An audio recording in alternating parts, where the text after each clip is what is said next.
Hello, everyone, and welcome to War of the Stars, a Star Wars podcast. Coming to you, as always, from deep within the Outer Rim, far beyond the watchful eyes of the Galactic Empire. My name is John Mark Tully, and joining me, as always, apparently from Mustafar, it is the one, the only.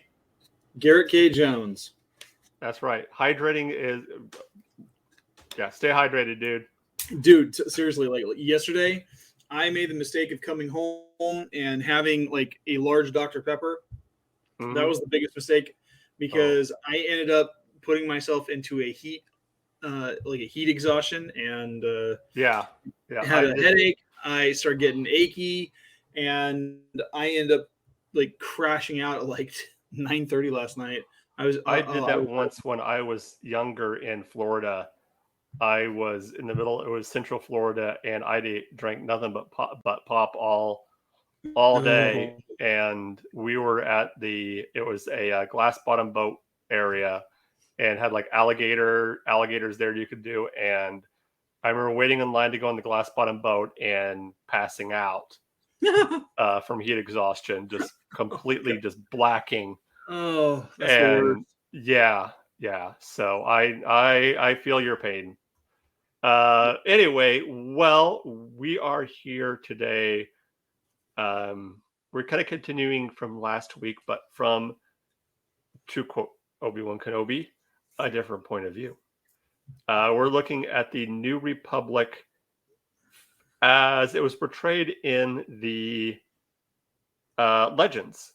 Last week we looked more at the canon history of the rise and fall of the New Republic, and this year we're looking at the New Republic in Legends, and the first time it's mentioned is actually in the book that kind of kickstarted the Legends, which is of course Heir to the Empire.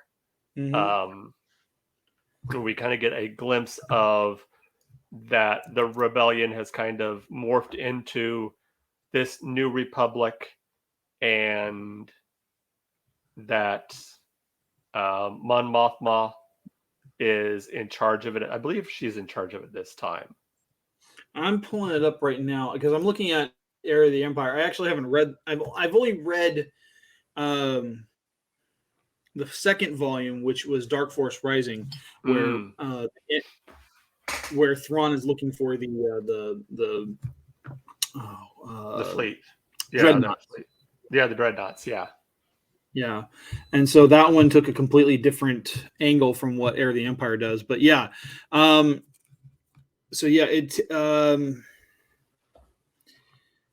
takes place just a few Five years. years. 5 years, yeah, 5 years where Return of the Jedi leaves off, and it is yeah, the New Republic is barely starting out. I was reading through. There was a series of books that came out in the 2010s that dealt with the New Republic era. Is before they were published before the Disney era took over, Mm-hmm. and it deals with the after effects of this. Like, um, they were dealing with who the Fell Empire. So there was an Mm, imperial remnant that was operating as a political agency. The Fells were the under Jagged Fell. They were the predominant um, heirs of this new imperial remnant, and then you had the New Republic operating aside from that, and they were trying to during that whole series they were trying to bridge some kind of political arrangement that would be mutually beneficial. But yeah. yeah, but yeah, so there's been like various versions throughout the at least the expanded universe canon that Mm-hmm. has uh, as far as the New Republic and how it looks. Yeah.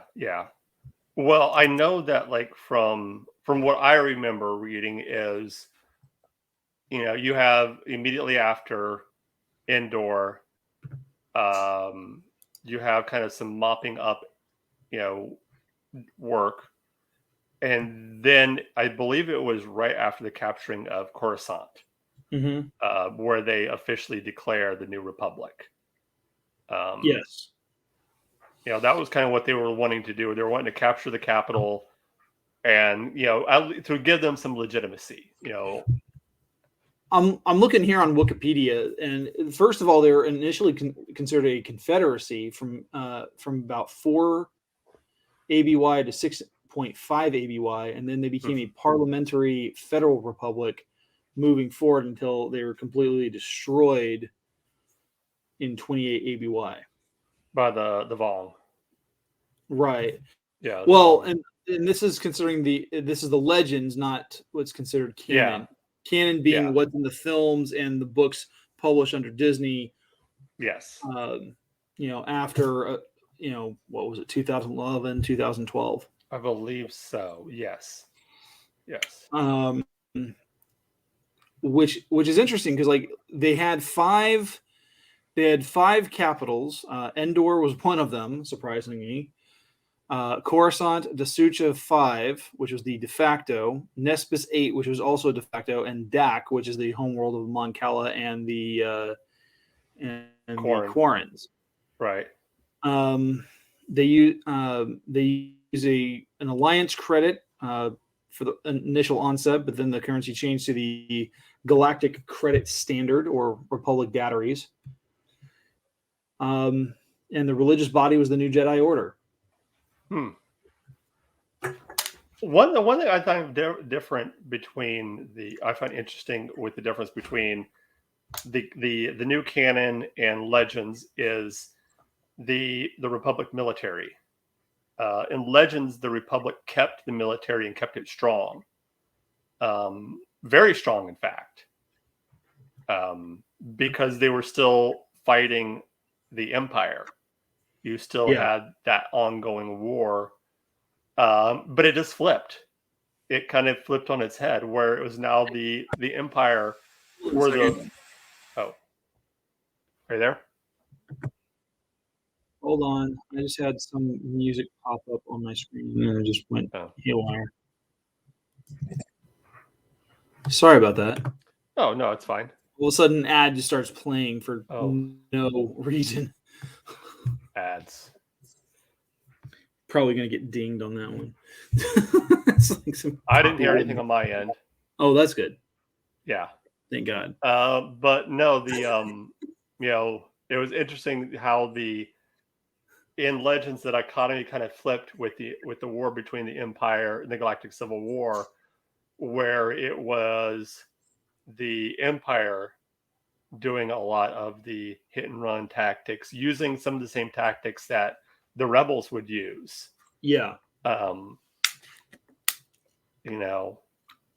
I mean, the Empire at this time period, I think is just so fascinating, because you have, right off the bat, you see the unity that, ironically, that the Emperor brought. Without the Emperor there, everything just collapses. You still have the Empire, but you have all these different factions now, almost with the shackles have been taken off of them, and now they feel like, oh, I can move up to the ultimate spot and take control. So you have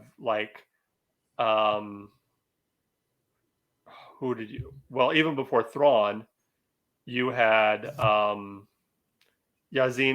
Izzard, director of Imperial Intelligence.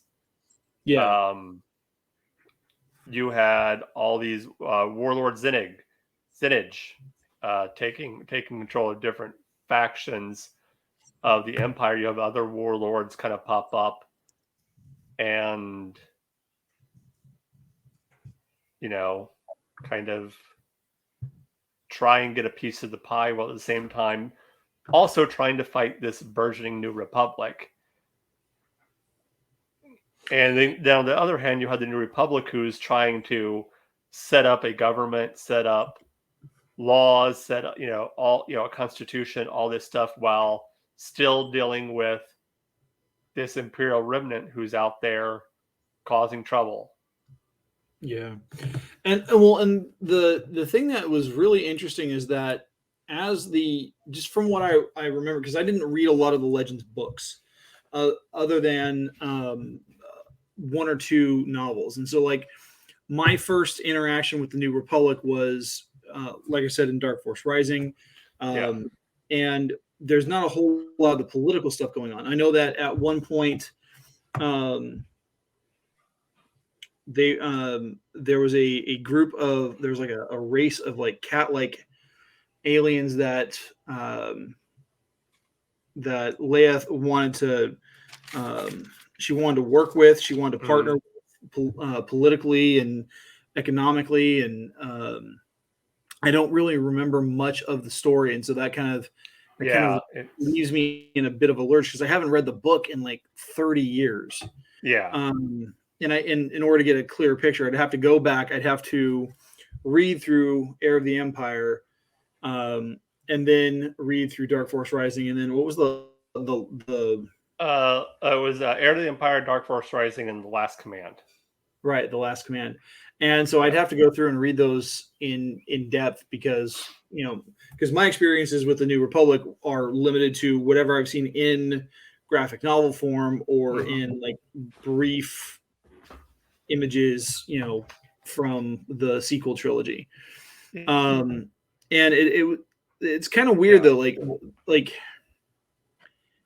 I mean, we talked about from the canon side of things last week with the how the New Republic kind of rose and fell, and just the lack of preparation. Like they didn't even consider that they could be taken down from within. They didn't consider the fact that the Imperial remnant, whatever was left, would have the force enough to really be a threat. Yeah. Like they completely underestimated it. Like they made the same mistakes and used the same amount of hubris that Palpatine and the Empire did with regards to the Rebel Alliance. Yeah. And it's like you're not too big to fail. Yeah. Yeah. I think you don't quite see that within Legends. You could kind of, I mean, they do go back and explain, kind of tell through other books, kind of the history of the New Republic, but it seems like almost from the beginning, the New Republic kind of comes out fully formed. Like there's no baby steps. It's just, here's the New Republic. And that could be a good thing or a bad thing, but because you don't really get to see its infancy and see how it grew. It just kind of is there. Right. And I mean, we're seeing some of the development in episodes of The Mandalorian, but even still, that's like it's very little. It's already kind of self-established because we're at this point where it's like, because The Mandalorian starts 6 years after the events of Return of the Jedi, and so you already have things that are established, but we don't see the background there. It's like, well, it's great that this is how things are now, but what steps were taken to get there? Yeah. And I mean, I think it's interesting. We say, the rise, the fall of the New Republic, but if you look at the timeline, the New Republic outlived the Empire by 20 years. Just about, yeah. Yeah. So it was, I mean, in many ways, if you're looking canon, it was a bigger success than the Empire. It twice as long, 40, if you take 40 years, nothing like the Republic and the old, and even before that, the Old Republic. Right.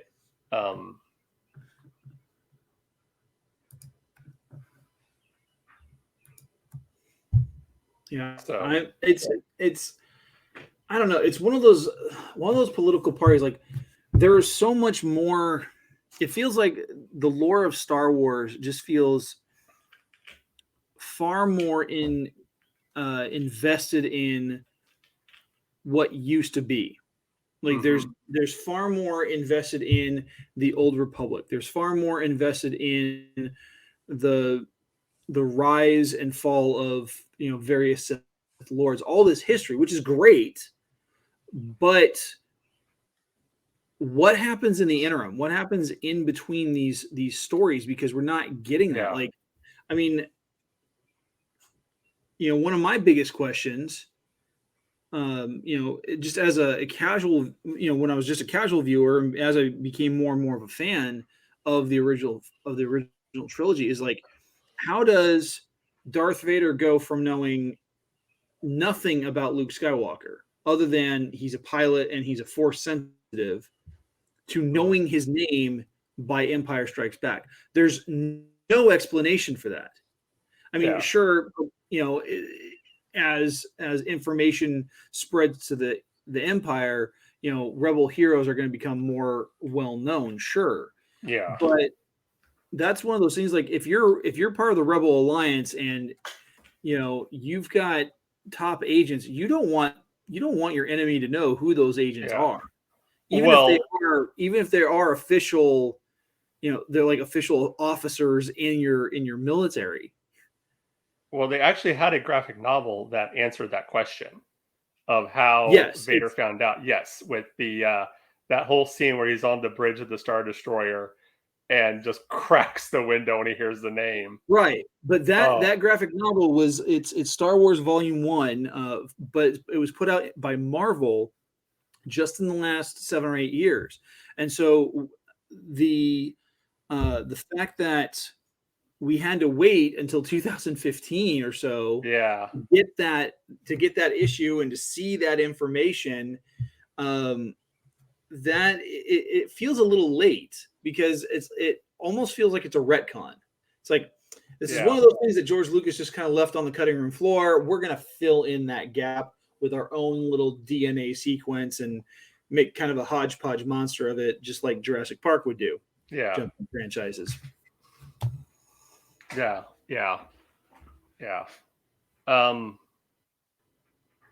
What do you think of the difference between, and which one do you think, just kind of knowing what had come before with the fall of the Republic, the rise of the Empire, and then the new Republic with the military? Which do you think was the more realistic response from who was in charge, and which one do you think was the better response? The demilitarization that we see in canon, or the actually more of the building up of the military and the strengthening of the military? I think from Legends, it would have to be the building up and strengthening of the military, and here's why. Because, like, you look at, let's take a page out of history. You look at the fledgling United States as going from the colonies to being an actual nation. We fought the Revolutionary War. We've made alliances with the French, which have seemingly been, lasting for several years up through modern history. But when the war was done, we didn't disband our military. We didn't get rid of it. We didn't send it out to the fringes of our territories.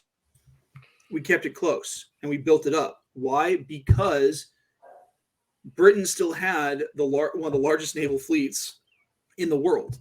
The only other country that had a larger, more dominant naval fleet was Spain. And Spain did not have the time to be doing anything. Right. I mean, I can see that, but I also see from the viewpoint of, let's say, someone like a Mon Mothma, or someone like any of the other leaders who had been around for both the Clone Wars and the Galactic Civil War, and you compare that to some of the leaders from world leaders in Europe at the beginning of the Second World War. These leaders had seen, they'd gone through the Clone Wars, they'd gone through the Galactic Civil War, and they'd seen all this death and destruction. And much like the leaders in this early part of the Second World War, many of them had been in the trenches of the First World War and they'd seen the death and destruction. They all thought the same thing. We will do whatever it takes to make sure this doesn't happen. If that means, and for I think for these leaders in the New Republic, it was let's just get rid of all the weapons of war, and hopefully we won't have to fight another war. Which is not very smart thinking, but that could have been their mentality of we've seen too much death, we've seen too much destruction. Let's just, Well, yeah, so yeah. like let's go back to your historical reference to World War One and World War Two. Yeah. Let's take a look at France. Yeah. Okay, France is one of those European nations that it demobilized its soldiers. They reintegrated into civil society after 1918, and they pretty much did away with.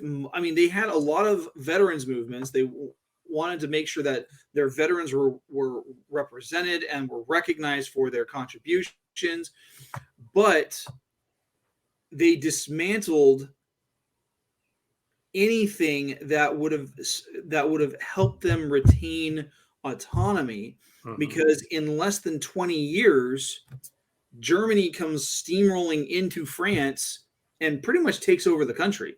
Yeah. The French are allowed to continue ruling themselves, but they had to deal with a German occupation. They didn't have the military force to really fight back. It all started off as pockets of rebellion, hint, hint, until they finally had an official fighting force, an official military. But by that point, the British were already fighting, and by 1941, the Americans were having to come in and rescue France because they disbanded their own military and practically invited the Germans in. Yeah. Yeah. Yeah, I mean, and you almost see that with the canon, with you have these elements kind of sneaking in from that are allied or friendly to the First Order, and kind of destroying it from the inside. And you see that in a few episodes of Book of Boba Fett, and you're starting to see it in The Mandalorian too. Yeah. So. Yeah, I think it's interesting because like you look at the two different versions, and you have the Legends version, which coming out of wartime and whatnot, with all that conflict, you have a political body that is cognizant of the dangers posed by any remnants of their enemy. And so they keep the military active. They are prepared for engagement should that be necessary.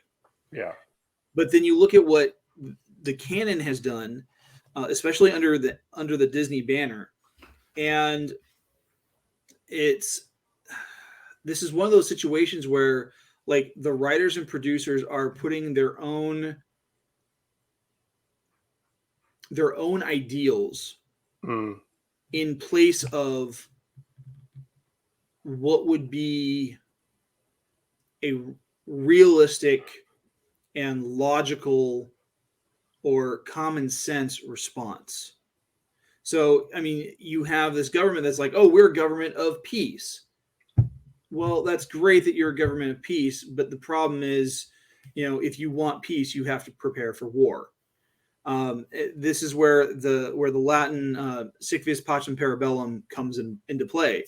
If that's where that axiom comes from, is if you want peace, war is going to at some point be a necessity. You're going to have to fight to defend that peace, whatever that looks like.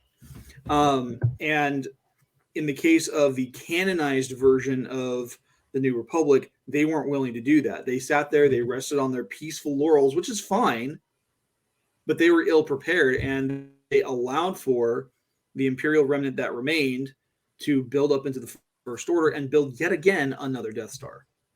Yeah. And it's like, This is one of those things that you guys should have been paying attention to, because turning an entire planet into a planet killer is like that can't go unnoticed. Yeah. Well, we are coming close to the end of our time here. So any final thoughts as we wrap up? No, not really. I mean, I'm holding out hope that the Ahsoka series coming out in another week, 2 weeks, will be awesome. I'm looking forward to that. If anything, it'll be good to see something. I'm hoping it doesn't tank like some of the more recent shows have. I mean, Andor was great, but Book of Boba Fett was weak. The third season of Mandalorian was weak, and so I'm hoping that this is a better use of the production that Disney and Lucasfilm have been putting in. But but that's about it. Yeah. Well, then why don't you tell the fine folks out there where they can find you at? Absolutely. You guys can find me on Instagram and, well, it's now X. It's no longer Twitter. Although I've been kind of bridging the two. I'm calling it Twix. Right or left? Either. They're both the same. They're chocolate, they're caramel, they're cookie, they're delicious. I don't discriminate. Blasphemy.